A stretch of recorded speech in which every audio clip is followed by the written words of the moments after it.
नाज़रीन अस्सलाम वालेकुम। आज शांगला में बशाम के मकाम के ऊपर 5 चाइनीज बाशिंदों को खुदकश हमले के नतीजे में अपनी जान से हाथ धोना पड़ा और पाकिस्तान के जो दुश्मन हैं वो पाक चीन दोस्ती को निशाना बनाना चाहते हैं। वो नहीं चाहते कि पाकिस्तान और चाइना की दोस्ती फ्लरिश करे, पाकिस्तान तरक्की के रास्ते के ऊपर गामजन हो। इस हवाले से कुछ अहम तरीन तफसीलात हैं आपके सामने रखेंगे। साइफर और अल-कादिर ट्रस्ट केस में नाज़रीन इमरान खान साहब को फतुहात पर फतुहात हासिल हो रही हैं और इसके साथ ही नाज़रीन इमरान खान साहब ने आज साफियों से बात की और बड़े अहम पैगामात जो हैं वो उन्होंने अपनी कौम तक पहुंचाए हैं, वो भी आपको देंगे। एचिसन कॉलेज के हवाले से नाज़रीन एक और बड़ी अपडेट सामने आ चुकी है और ये कहा जा रहा है कि एचिसन कॉलेज के जो प्रिंसिपल हैं इसलिए उनको तनकीद के निशाने के ऊपर धरा गया क्योंकि उन्होंने मरियम नवाज साहिबा को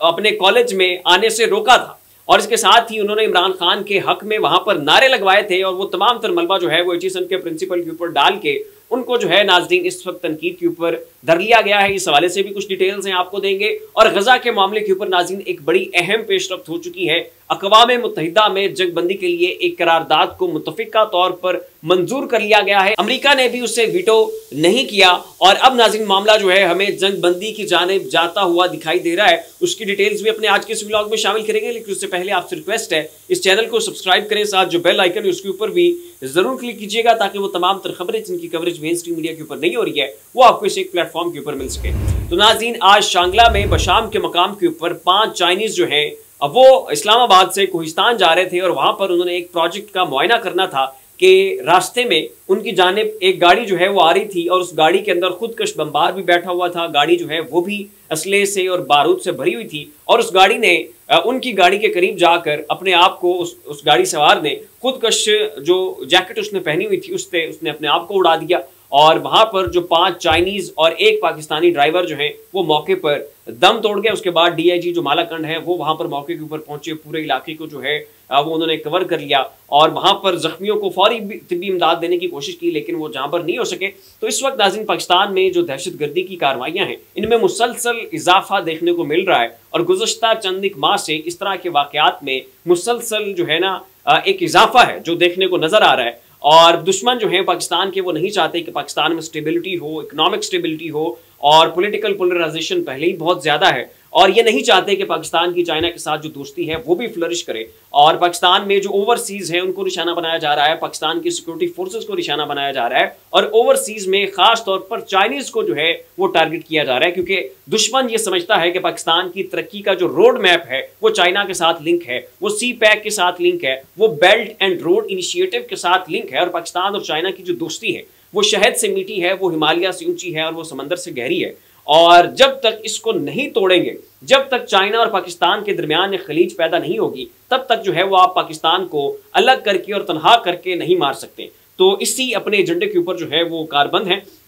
पाकिस्तान की सिक्योरिटी फोर्सेस की जानिब से भरपूर जो है वो इकदाम किए जा रहे हैं और इन मामलात को कंट्रोल करने की कोशिश की जा रही है, लेकिन उसके बावजूद ये बदकिस्मती कह लें कि ये वाकयात रोनुमा हो रहे हैं और मेरे ख्याल में इस वक्त हुकूमत को चाहिए कि इस हवाले से एक ठोस और जो मजबूत किस्म का लाएअमल बनाएं और इन तमाम तर ये जो अनासर हैं, दहशतगर्द अनासर हैं, इनकी अब सरकूबी का वक्त जो है वो हुआ चाहता है और इनके खिलाफ अब एक ग्रैंड किस्म का ऑपरेशन जो है वो किया जाना चाहिए। अब नाज़रीन आ जाते हैं एचिसन कॉलेज वाले मामले के ऊपर। आपको पता होगा कि जो उनके प्रिंसिपल हैं उन्होंने इस्तीफ़ा दे दिया था कि जी आज चीमा के जो बेटे हैं उनकी फीसें माफ़ करवानी है। तो उनका ये कहना था कि जनाब ये कोई गरीब नहीं है और वफाकी वजीर हैं, इनकी ज़ौजा जो है वो ब्यूरोक्रेट हैं और ये कोई मफलूकुल हाक घराना नहीं है, लिहाजा इनको जो है ये फीस माफ़ मैं नहीं कर सकता, इनको हर सूरत अपनी फ़ी पे करनी होगी। और उसके बाद नाज़रीन उनके खिलाफ प्रोपेगेंडा शुरू हो गया, नून लीग का पूरा मीडिया सेल जो है वो उनके खिलाफ चढ़ दौड़ा और अब नाज़रीन उस्मा बुखारी साहिबा जो हैं उन्होंने मंसूर अली खान के टॉक शो में बैठकर एक नया किस्म का इंकशाफ जो है वो कर दिया है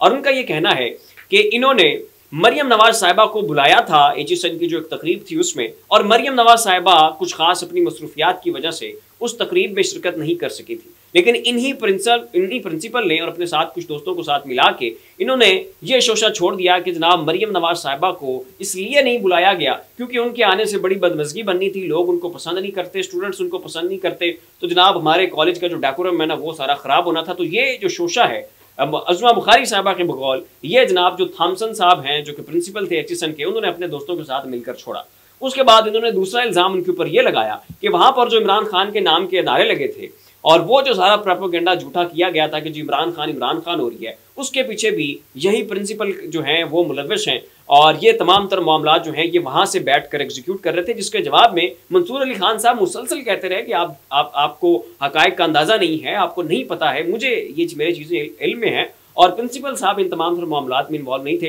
लेकिन उस्मा बुखारी साहिबा इस बात के ऊपर मुसर थी कि नहीं जनाब मुझे पता है, आपको सारे वाकयात का नहीं पता है, और ये जनाब ना इन सारे मामलात और वाकयात में मुलविस थे। क्या कह रही थी नाज़रीन उस्मा बुखारी साहिबा, ये जरा आप सुनिए। गुजारिश ये है कि वहां से खबरें लीक कराई गई, मीडिया को खबरें जारी कराई गई कि जी वो वालिदैन ने जांच किया था, इसलिए हमने मरीम नवाज को आने से रोक दिया, हमने रिएक्ट नहीं किया। दूसरी बात यह जब उन्हें पूछा गया कि जनाब क्या ये बात ऐसे है जिस तरह से ये खबरें जारी कराई गई हैं, तब उन्होंने शायद आपको फोन करके आपको जो है वो शायद उन्होंने वो करने की कोशिश की। मेरा ख्याल आपने शायद कोई व्लॉग इसको गालबन किया ही होगा। दूसरी बात यह है कि एक बच्चे को चीयर करने के लिए वहां पर नारे लगे, कोई बच्चा जिसने नाम मैं आज शाम को मिला उससे, उस बच्चे के वीडियो के ऊपर जो है वो कैदी नंबर 804 इमरान खान फलाना, तो सब प्रिंसिपल एसएम ने किया, क्या जारी हुई, वो प्रिंसिपल एसएम ने किया, वो सबने मिलकर किया। वहां पे एक लॉबी चल रही है, हम बच्चे नहीं है, हमें भी पता है वहां चल रहा है, हम जानते हैं। तो नाज़रीन आपने सुना कि उस्मा बुखारी साहबा क्या फरमा रही थी। अब नाज़रीन तहरीक इंसाफ का मौक़िफ़ इसके ऊपर सुनिए। और तहरीक इंसाफ ये कहती है कि ये जो एचईएसएन के प्रिंसिपल को निकाला गया है उसकी वजह यह है कि वो इमरान खान साहब के हिमायती हैं, वो इमरान खान से मोहब्बत करते हैं, वो लोग करप्शन को नापसंद करते हैं, वो चूंकि अंग्रेज हैं, थॉम्पसन उनका नाम है, ऑस्ट्रेलिया से उनका ताल्लुक है, और चूंकि वो इन तमाम तर ये जो स्टेटस को होता है, ये जो करप्शन होती है, ये जो मरूसी सियासत होती है, ये जो नेपोटिज्म होता है, वो जो शख्स है वो इन तमाम तर चीज़ों के खिलाफ है और उनकी जिंदगियां इन चीज़ों को जो है वो काउंटर करते हुए गुजरती हैं। तो यही वजह है कि वो इमरान खान साहब से मोहब्बत करते हैं और जो जितनी भी पाकिस्तान में ये सियासी जमातें हैं उनसे वो नफरत करते हैं, पाकिस्तान में रहते हैं, पाकिस्तान के मामलात के ऊपर भी नज़र रखते हैं और इमरान खान साहब की शख्सियत जो है वो कौन उससे नावाकिफ़ है। तो इसलिए जो है उनके दिल में इमरान खान साहब की मोहब्बत थी, है और रहेगी। तो ये वो वजह है कि जिसका सबब जो है वो नून लीग जो है वो प्रिंसिपल जो है एचईएसएन कॉलेज के थॉम्पसन साहब उनको जो है इन्होंने अपनी तनकीद के निशाने के ऊपर धर लिया गया। अब जो उस्मा बुखारी साहिबा ने कह दिया है उसके बाद तो जो है इल्ज़ामात की ऑटोमेटिकली जो है वो आप कह लें कि तस्दीक हो गई है। अब नाज़रीन आ जाते हैं गज़ा वाले मामले के ऊपर। तो इस वक्त नाज़रीन अक़वाम मुत्तहिदा में एक करारदाद जो है वो पेश की गई है और ये करारदाद है जंग बंदी की। इससे पहले भी मुतअद्दिद मरतबा ये करारदाद पेश की गई, लेकिन अमरीका हर बार इसे वीटो करता रहा। लेकिन अब नाज़रीन अमरीका ने इसको वीटो नहीं किया। उसकी बुनियादी तरीन वजह यह है कि अमरीका में आगे इंतखाबात आने जा रहे हैं और अमरीका में बहुत ज़्यादा पब्लिक प्रेशर है, लोग सड़कों के ऊपर निकल रहे हैं और गज़ा के मुसलमानों की हिमायत में जो सबसे बड़े मुजाहरे थे वो हमें अमेरिका में, यूरोप में और कनाडा में देखने को मिले, क्योंकि वहाँ के लोग जो हैं वो जो ये फ्रीडम ऑफ एक्सप्रेशन है इसकी बड़ी कदर करते हैं और उन्हें पता है कि गज़ा में जो है वो क्या मामलात हो रहे हैं, कैसे वहाँ पर लोगों को मैसूर करके रख दिया गया है, ना ज़िंदगी की सहूलियात हैं, ना उनके पास कमाने की कोई फैसिलिटीज़ हैं, ऊपर से जनाब उनका वो ब्लॉकेट किया हुआ है, ना वहाँ पर कोई राशन पहुँचने देते हैं, ना वहाँ पर कोई उन्हें रोटी पहुँचने दी जाती है। तो जाहिर है फिर एक रिएक्शन आना था, उन्होंने रिस्पॉन्ड करना था इसराइल के खिलाफ और उन्होंने किया और ये उनका हक है, ये उनका राइट है। तो उसके ऊपर नाज़रीन पूरे हमने देखा कि यूरोप में, कनाडा में, अमेरिका में बहुत बड़े बड़े एहतजाज जो है हमें देखने को मिले और जो बाइडन ने अपनी जो साख है, जो उसकी पॉपुलैरिटी है वो उसने खो दी और जो ट्रंप है उनके मद्दे मुकाबले आगे प्रेसिडेंशियल इलेक्शन आने जा रहे हैं। तो ट्रंप की इसकी जो इस वक्त जो पॉपुलैरिटी है वो बहुत ज़्यादा हो चुकी है और सर्वेज ये बता रहे हैं कि ट्रंप सिंगल हैंडेडली आइंदा जो इंतखाबात हैं उसमें जीत जाएंगे और उनके बाएं हाथ का खेल है और यही वो वजह है कि जिसके सबब जो बाइडन जो है वो अपनी पॉपुलैरिटी खो चुके। तो अपनी पॉपुलैरिटी को रिवाइव करने के लिए, अपने आप को दोबारा नेम और फेम दिलवाने के लिए जो बाइडन साहब ने अब फैसला किया है कि वो अब इस करारदाद को जो है वो वीटो नहीं करेंगे। और वैसे भी इसराइल ने अपना भरपूर अंदाज में गुस्सा निकाल लिया है। 35,000 मासूम बच्चों और खवातीन को शहीद किया जा चुका है, उनका पूरा इंफ्रास्ट्रक्चर जो गजा का है वो तबाह बर्बाद हो चुका है। गजा इस वक्त पूरी दुनिया से 150 साल जो है आप कह लें कि पीछे जा चुका है। उनकी यूनिवर्सिटीज़, उनकी दरसगाहें, उनके तालीमी इदारे, उनके हॉस्पिटल्स, सब कुछ तो जो है वो तबाह बर्बाद किया जा चुका है। 35,000 लोग शहीद किए जा चुके हैं। करारदाद नाज़रीन कैसे पेश हुई इसका जरा जनाब आप अहवाल सुने। अक़वाम मुत्तहिदा की सलामती कौंसिल ने 7 अक्टूबर के बाद पहली मरतबा गजा में फौरी जंग बंदी की करारदाद मंजूर कर ली। पीर को सलामती कौंसिल में पेश की गई करारदाद पर अमरीका ने अपने साबका मौक़िफ़ में तब्दीली करते हुए करारदाद को वीटो करने से गुरेज किया। सलामती कौंसिल के 15 रुकन ममालिक में से 14 ने करारदाद के हक में वोट दिया, जबकि अमरीका वोटिंग के अमल से गैर हाजिर रहा। अमरीका का करारदाद को वीटो न करने का इकदाम गजा में इसराइल की जारहियत पर उसके और उसके इत्तेहादी इसराइल के दरमियान बढ़ते हुए इख्तिलाफ का इशारा है। करारदाद में गजा में फौरी जंग बंदी के साथ साथ हमास की कैद में मौजूद तमाम इसराइली मुग़वियों की फौरी और गैर मशरूत रिहाई का भी मुतालबा किया गया। तो ये नाज़रीन करारदाद जो है इस वक्त मुतफ़िक़ा तौर पर मंजूर हो चुकी है। और चूंकि इसराइल ने भी गुस्सा निकाल लिया है, खुद इसराइल के अंदर जो है वो बगावतें फूट रही हैं, नेतन्याहू के खिलाफ लोग सड़कों के ऊपर निकल रहे हैं। जो बाइडन अपनी पॉपुलैरिटी जो है वो लूज कर चुके हैं और गजा को इन्होंने 150 साल पीछे पहुंचा दिया है हर लिहाज से, इक़्तिसादी एतबार से, इंफ्रास्ट्रक्चर के एतबार से, तालीम के एतबार से, आबादी के एतबार से। तो मेरे ख्याल में अब मामला जो है वो जंग बंदी की जानिब चल पड़ेगा।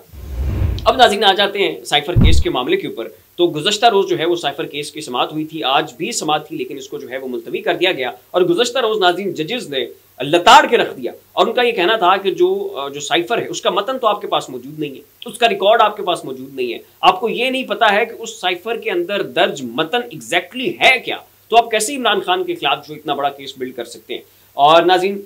मियां गुल हसन औरंगजेब साहब का कहना था कि साइफर का मतन क्या है किसको पता, किसी को पता ही नहीं है, लेकिन कहा जा रहा है कि दुश्मन को फायदा हो गया। कौन सा दुश्मन? साइफर केस सारा एक डॉक्यूमेंट के गिर्द घूम रहा है जो कि रिकॉर्ड पर ही नहीं है और ना ही इसका मतन रिकॉर्ड पर मौजूद है। चीफ जस्टिस आमिर फारूक ने कहा कि यह सिविल नहीं बल्कि क्रिमिनल केस है जिसका डॉक्यूमेंट रिकॉर्ड पर नहीं। जस्टिस डॉक्यूमेंट के ट्विस्ट और गलत इस्तेमाल का इल्जाम है उसका मतनी रिकॉर्ड पर नहीं, मफरूजों पर नहीं जा सकते, प्रोसिक्यूशन को बगैर शक व शुबे के ये साबित करना होगा। तो वहां पर जनाब फिर प्रोसिक्यूशन आए बाएं शाएं कर रही थी, जवाब उनके पास था कोई नहीं। और आज नाज़रीन अलकादर ट्रस्ट केस की जो है वो समाअत थी अडयाला जेल में, वहां पर इमरान खान साहब भी मौजूद थे, बुशरा बीबी साहिबा जो है उनको भी बनी गाला से अडयाला जेल लाया गया था। और इस समाअत के दौरान नाज़रीन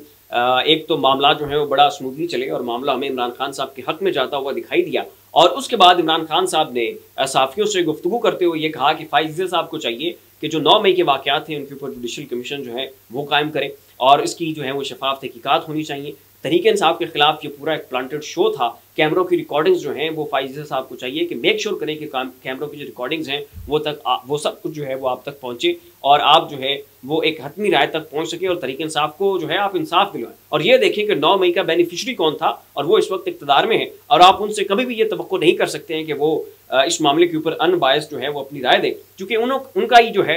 ये सारा ड्राफ्ट था और उन्होंने इसको अमली जामा पहनाया। और उसके बाद राना सनाउल्लाह साहब ने जो बयान दिया था इमरान खान साहब के खिलाफ कि जी फितना है और इसको ख़त्म कर दिया जाना चाहिए, और मरियम औरंगजेब साहिबा ने जो माजी में बयान दिया था कि इमरान खान जो है इनका सर कलम कर देना चाहिए इस फितने का, उस मामले के ऊपर नाज़रीन जो इमरान खान साहब ने उनका मौक़िफ़ दिया कि ये माफिया हैं, ये करप्ट हैं, ये शिद्दत पसंद है और इनसे इस तरह का ही जो रवैया है वो एक्सपेक्ट किया जा सकता है। डोनाल्ड लू वाले मामले के ऊपर इमरान खान साहब ने रिस्पॉन्ड किया। उनका ये कहना था कि डोनाल्ड लू जो है वो ये झूठ बोल रहा है और अगर वो सच बोलता तो फिर जो बाइडन उसकी पूरी इंतजामिया को जेल में डालना पड़ जाना था, लिहाजा डोनाल्ड लू की मजबूरी थी कि उसने झूठ ही बोलना था। इतना इन तमाम मामलों के ऊपर अपनी राय का इज़हार नीचे कमेंट बॉक्स में जरूर कीजिएगा। अपना मेज़बान को इजाज़त दीजिए। अल्लाह हाफ़िज़।